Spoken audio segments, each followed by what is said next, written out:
Mi capita spesso che mi facciano questa domanda. Architetto, può progettare diverse soluzioni per la mia casa? Purtroppo la cosa non è sempre possibile, ma in questo video proviamo a fare due diversi progetti per lo stesso appartamento. Nel prossimo video svilupperemo il design del progetto che vi sarà piaciuto di più.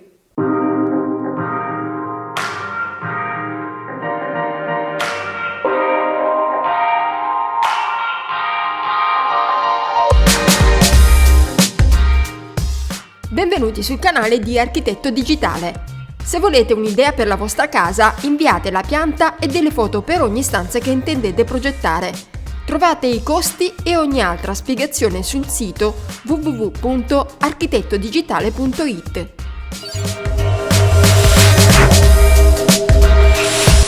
Non sempre è possibile progettare più di una soluzione per la stessa casa. Infatti capita a volte che si abbia a che fare con un fabbricato rigido, in cui le murature non possono essere spostate perché sono portanti.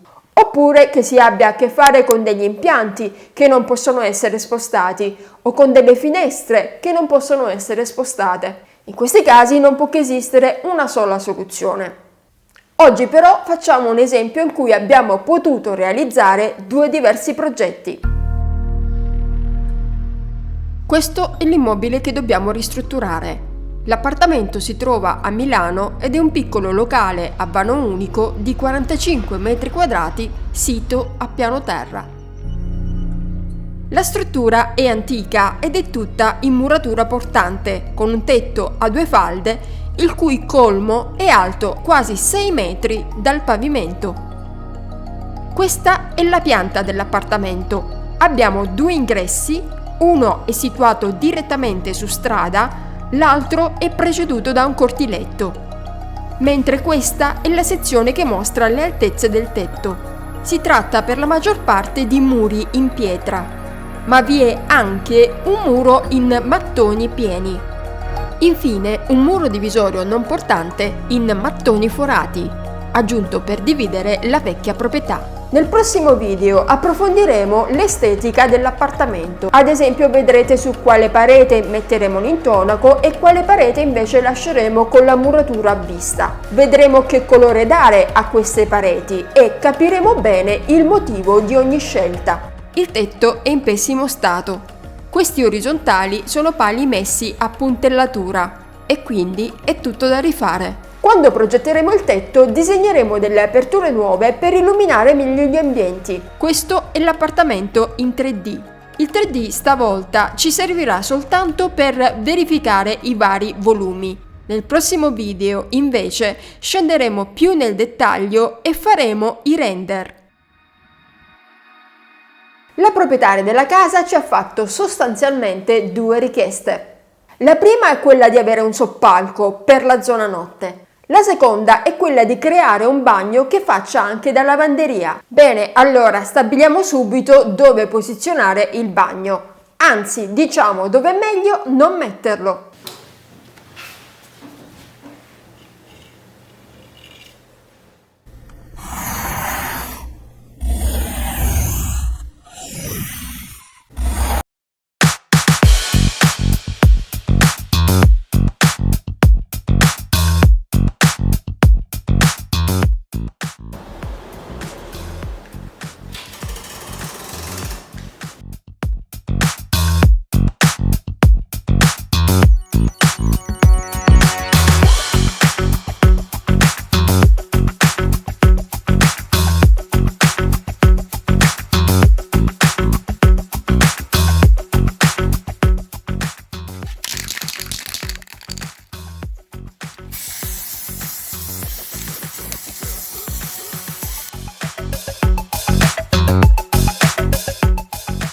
Questo è un plastico della casa in scala 1:50.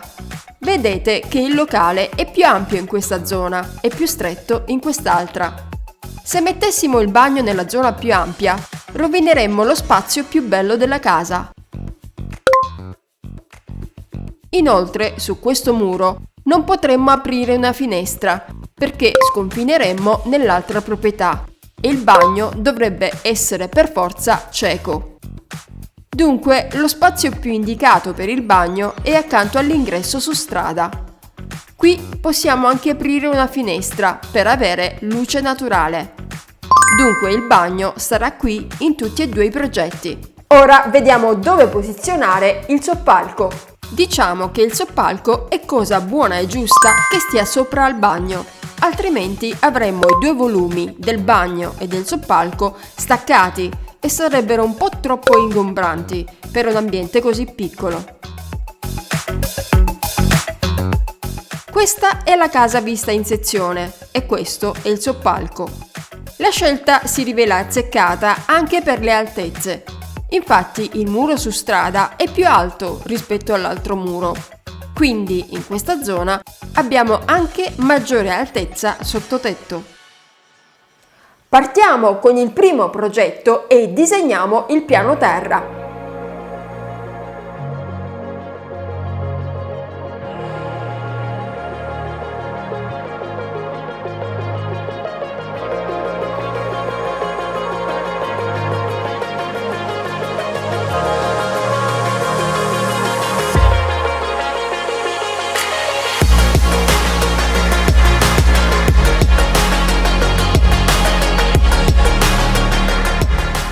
Nel bagno inseriamo un piatto doccia 140 x 80 cm, due sanitari, un mobile con lavasciuga integrata e il lavabo.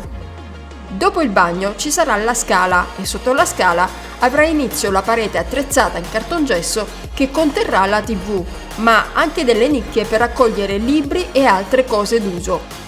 Di fronte alla TV mettiamo un divano lungo 3 metri. Sull'angolo in fondo comincerà la cucina con lavello e piano cottura. Un frigo stand-alone di quelli colorati stile anni 60 e infine un tavolo con le sedie.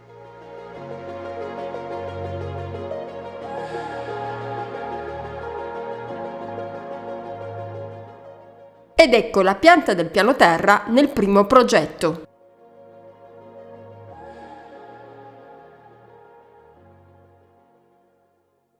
Le norme che riguardano i soppalchi in Italia cambiano da comune a comune. È un mondo difficile. Le regole sono comunque contenute tutte quante nel regolamento edilizio comunale, che è un documento che potete scaricare dal sito del vostro comune. Nel nostro caso però non abbiamo soltanto le regole del soppalco da rispettare, ma ci sono anche quelle che riguardano il sottotetto.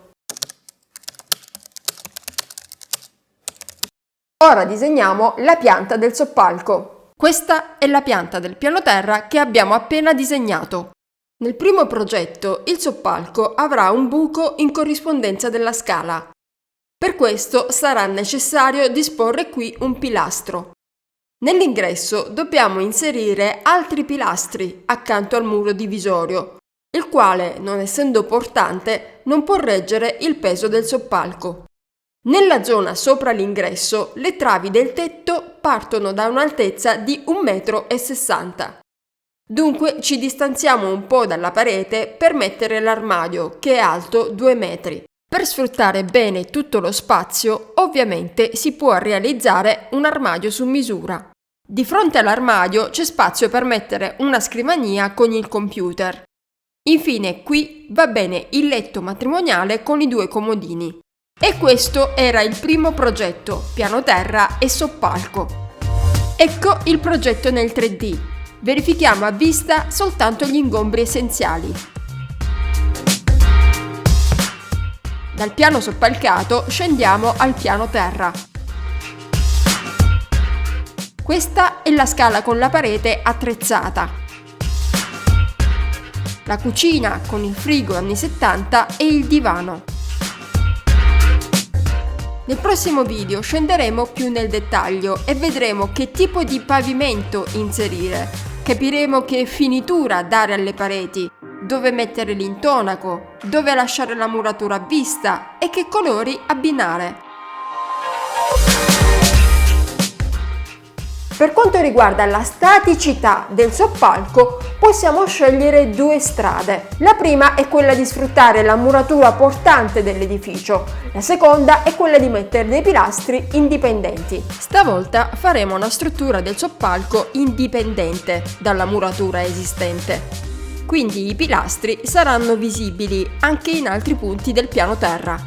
In questa zona inseriamo la cucina e per risolvere il fatto dei pilastri progetto una parete a spessore in cui posso anche scavare delle nicchie. Dunque in pianta avremo il bagno come nell'altro progetto. La scala partirà da questo lato per poi girare sull'altro muro. Qui abbiamo già messo la cucina, di fronte il tavolo con le sedie.